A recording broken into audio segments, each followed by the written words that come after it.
അപ്പോൾ ഇന്ന് ഞാനൊരു മുരിങ്ങയില തോരൻ വയ്ക്കാനായിട്ട് പോവാണ്. അതിന് വേണ്ടിയിട്ട് പാൻ അടുപ്പത്ത് വെച്ച് അതിലേക്ക് എണ്ണയൊഴിച്ച് കടുകിട്ട് പൊട്ടിക്കും.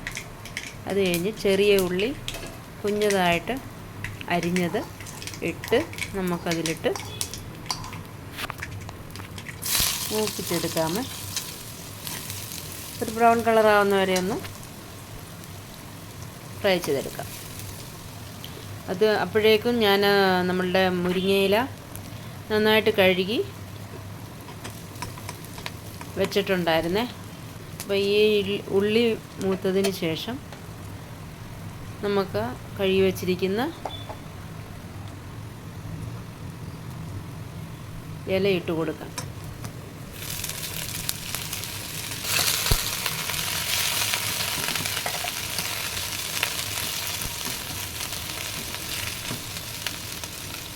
അപ്പോൾ അതിന് വേണ്ടിയിട്ടുള്ള അരപ്പെടുക്കുവാണ്. അപ്പോൾ അതിലേക്ക് കുറച്ച് തേങ്ങ, വെളുത്തുള്ളി, കാന്താരിമുളകാണ് ഇട്ടിരിക്കുന്നത്, മഞ്ഞൾ ഇട്ട് നമുക്ക് ചതച്ചെടുക്കാം ആ സമയത്തേക്ക്.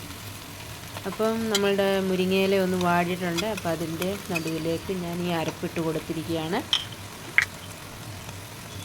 അരപ്പിട്ടതിന് ശേഷം കുറച്ച് ഉപ്പും കൂടി ഇട്ട് നമ്മൾ അടച്ചു വെച്ചിട്ട് വേവിക്കുക.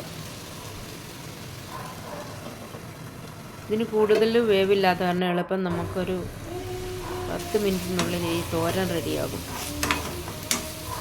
അപ്പം നമ്മളുടെ തോരൻ റെഡിയായിക്കൊണ്ടേയിരിക്കുന്നു.